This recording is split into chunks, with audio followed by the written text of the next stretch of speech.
Hi, I'm Sydney, welcome back to my Flock and Squawk, and today we have a little bit different of a video. It is cleaning up this 1957 Precision Deluxe sewing machine.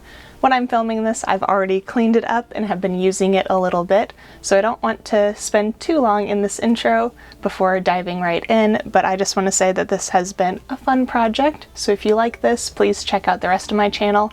I also plan on cleaning up the carrying case that this machine comes in or can go in, so that will probably be its own thing, as well as I plan on sewing projects on this. But thank you for joining me on this video, and I will see you at the end of it for a little bit of a wrap up and just some general thoughts so far.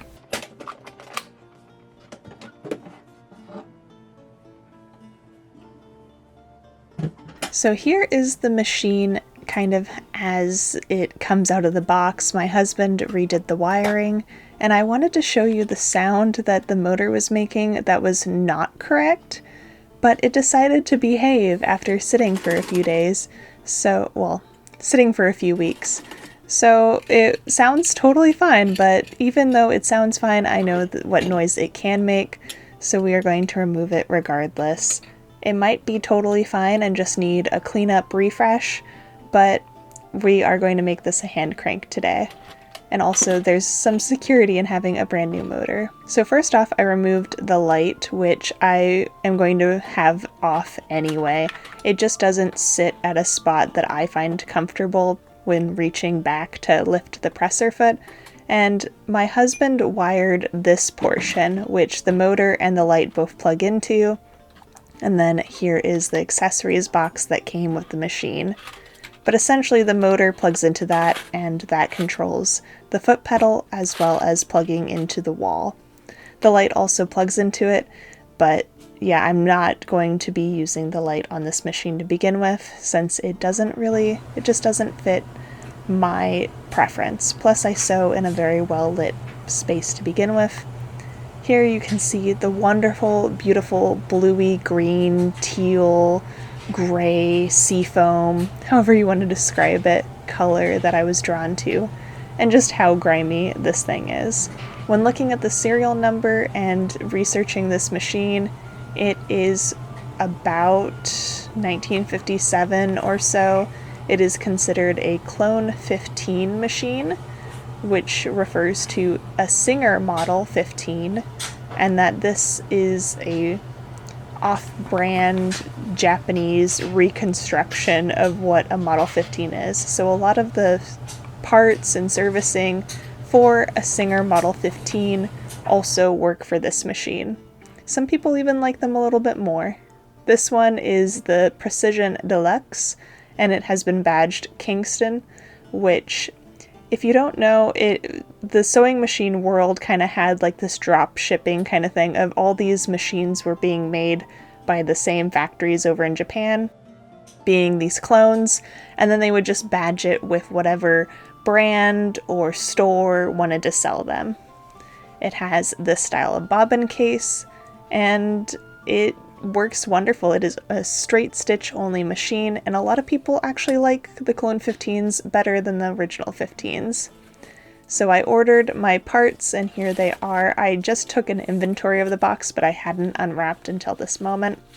I ended up getting a white motor, because I just thought that would look clean with the machine if it's not going to be the blue case.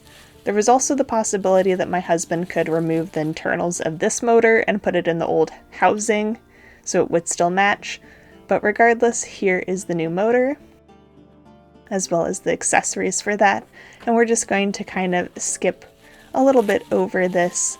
It's just sort of, here are the accessories that I got. The biggest being the fact that I got a spoked wheel, which is necessary for the hand crank. These are reproduction, remake parts, so they are not original parts to a different machine. But here you can have a little sneak peek of what we were doing. And yeah, I'm so excited to show you all of the hard work I put into this. But there are all of the parts ordered. The first step in this conversion was clearly removing the motor that we would be replacing with the hand crank function. So I went ahead and I did that. And before I started cleaning things off, I just wanted to convert it over and actually get to test it out. Some people online I read were having issues with the conversion of like minute differences between machines, as well as just little things not quite lining up how they would hope or want. But luckily for me, it was just a perfect straight swap. The biggest change is the wheel, which is now the spoked version, and then this hand crank screwed perfectly into the spot where the motor mount once was. My hope is that I will be able to freely change things out between hand crank and motor as I please. The new motor will work with the wiring that my husband did into its case. So lucky for me, I didn't have any issues. Everything was actuating and I was able to wind a bobbin successfully right off the bat. So with all of my testing being done, I was super satisfied with the results, and I was ready to clean. But here is just some satisfying little tidbits on the hand crank. This hand crank and wheel are not the nicest. They're clean and everything, but they aren't as well manufactured as what an original sewing machine with a hand crank would have had. They're just usable. They aren't quite as nice as you would find getting an older, different machine. I had some rat nests from the stitching tests because I was still figuring out the threading as well as what direction to crank it. And yeah, after I did a little bit of troubleshooting, it was working quite well. So here's just a little look at the old motor versus the new motor. The mounts are basically the same, and then the size on the new one is actually a tiny bit smaller, as well as the belt they included is ridged, which is interesting. I plan on keeping all of the old parts for this sewing machine in case I ever want to change it back. My husband might be able to clean up this old motor to function properly, or at least change out the internals to be that of the new motor, but regardless, it's always good to have a spare with the old motor, the new motor, and just I'm going to keep all of the parts for the original machine that I received, including the light that I am not really a fan of, because who knows, someday I might want to change it back to how it was when I got it, or just be able to have those parts available in case something happens. But here's just a little look at what the machine motors look like. And now finally, let's get into actually cleaning and oiling this machine. Before we get too far along, I just want to say that I am not at all a sewing machine technician, repair person, or good source on any of this information. I genuinely just absorbed a whole bunch of blog posts, articles, just what people have put out, as well as YouTube videos here on YouTube. So I am not the best source. I highly recommend doing your own research on your machine, or if you're interested in these machines, there are plenty of other fantastic sources out there. I can't really say one in particular where I got any of this information, just because I've absorbed so much content and I didn't sit down and look around for any particular sources. So just do as I say, not as I do. This is my own machine, so I was willing to take a little bit of a risk on misoiling it or mistreating it in some way. With all that being said, as you can see, I'm using a toothbrush with just the tiniest drop of Dawn dish soap and some water, and I'm giving everything a thorough scrub and wipe down. My toothbrush, while it is wet, I make sure that it's not dripping or that sort of thing. And then I also use a pipe cleaner, which I do actually have a source for that. That is from Paige Elliott here on YouTube. She did a wonderful video about converting her own sewing machine to a hand crank, which I actually found that video after I had already ordered the parts. I had seen the listing for a hand crank conversion on the website that I ordered these parts from, which I will include the link in the description. It's the Michigan, it's a Midwestern state sewing supply, but it has all the parts listed out for these Clone 15s as well as many others.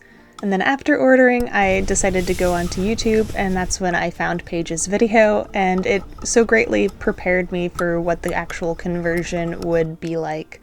And luckily I didn't have any issues.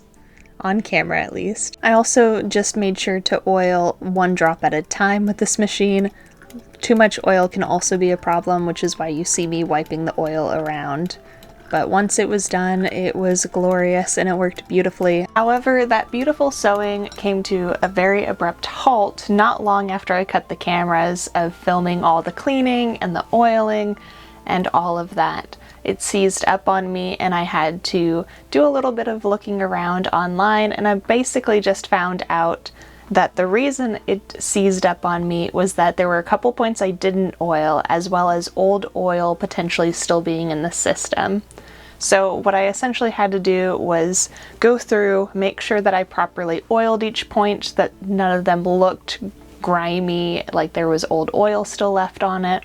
Even though I had cleaned, there are points that are a little bit more difficult to see or to potentially clean. After a lot of oiling and getting light movement by turning the wheel, I was able to get it unseized, which is why it took me so long working on this machine. But now it fully sews wonderfully once again. The breakdown for this machine, cost-wise, if you don't take into account the fact that both myself and my husband put in time into this machine, him with doing the wiring, me with doing all the cleaning and everything of just the machine, not the case yet. I spent about $25 on this machine from Goodwill. My husband put probably $20 or so ish in when it came to rewiring the box.